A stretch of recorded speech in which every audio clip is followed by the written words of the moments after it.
Armstrong கொலை வழக்கில் தேடப்படும் முக்கிய குற்றவாளியான சம்போ செந்திலின் கூட்டாளி ஒருவர் தற்பொழுது வெளிநாட்டிற்கு தப்பி சென்றிருப்பதாக அண்மை தகவலை நாம் பார்த்துக் கொண்டிருக்கிறோம்.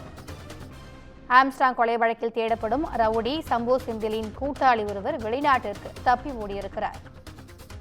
கூடுதல் விவரங்களை எமது செய்தியாளர் சுப்பிரமணியன் வழங்க கேட்கலாம். வணக்கம் சுப்பிரமணியன், இது குறித்தான கூடுதல் விவரங்கள். ஆம்ஸ்ட்ராங் கொலை வழக்கு தொடர்பான விசாரணையை விரிவான வகையில் காவல்துறையினர் மேற்கொண்டு வருகின்றனர். குறிப்பாக இந்த கொலை வழக்கில் தேடப்படக்கூடிய ரவுடி சம்போ செந்தில் தொடர்பான விவரங்களை சேகரிக்கக்கூடிய பணியில் பல்வேறு கட்ட விசாரணைகளை மேற்கொண்டு வருகின்றனர் காவல்துறையினர். அதன் ஒரு கட்டமாக சம்போ செந்திலுடைய கூட்டாளி ஒருவர் வெளிநாட்டுக்கு தப்பி ஓடி இருப்பதாக காவல்துறை விசாரணையில் தெரிய வந்திருக்கிறது.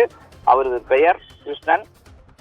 ஆம்ஸ்ட்ராங் கொலை வழக்கு தொடர்பாக சம்போ செந்திலுடைய கூட்டாளிகள் யார் யார் இங்கே சென்னையில் பதுங்கி இருக்கிறார்கள், சென்னையில் இருக்கிறார்கள் என்ற பல்வேறு கட்ட விசாரணை மேற்கொள்ளப்படும் போதுதான் கிருஷ்ணனுடைய பெயரும் வெளிவருகிறது.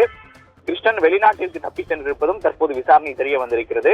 ஹரிஹரன் ஏற்கனவே இந்த வழக்கில் கைதாகி இருக்கக்கூடிய வழக்கறிஞர் ஹரிஹரனுடன் இவர் நெருக்கமாக இருந்திருக்கிறார். குறிப்பாக கிருஷ்ணன், அதே போல வழக்கறிஞர் சிவா இதற்கு முன்பாக கைதானவர், மேலும் ஒருவர் என மொத்தம் 3 பேர் ஹரிஹரன் கைதானவுடன் சென்னையில் இருந்து கார் மூலமாக திருச்செந்தூர் சென்றிருக்கிறார்கள். அங்கிருந்து கார் மூலமாக மதுரை சென்றிருக்கிறார்கள்.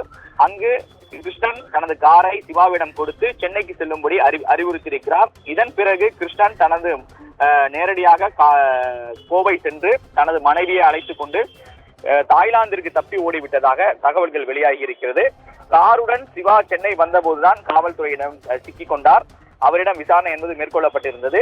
அது மட்டுமல்லாமல் மேலும் ஒருவர், அதாவது இந்த சிவாவுடன் தொடர்பில் இருந்த மேலும் ஒருவர் தலைமறைவாக இருக்கிறார். அவரை தேடக்கூடிய பணியிலும் காவல்துறையின் தீவிரம் காட்டி வருகின்றனர். இதற்கிடையில் வெளிநாட்டுக்கு தப்பி இருக்கக்கூடிய கிருஷ்ணனுடைய விவரங்களை சேகரிக்கக்கூடிய பணியில் காவல்துறை தீவிரமாக ஈடுபட்டு வருகின்றனர். இவர் மீது புதுவண்ணாரப்பேட்டை காவல் நிலையத்தில் ஒரு வழக்கு இருப்பதும் விசாரணை தெரிய வந்திருக்கிறது.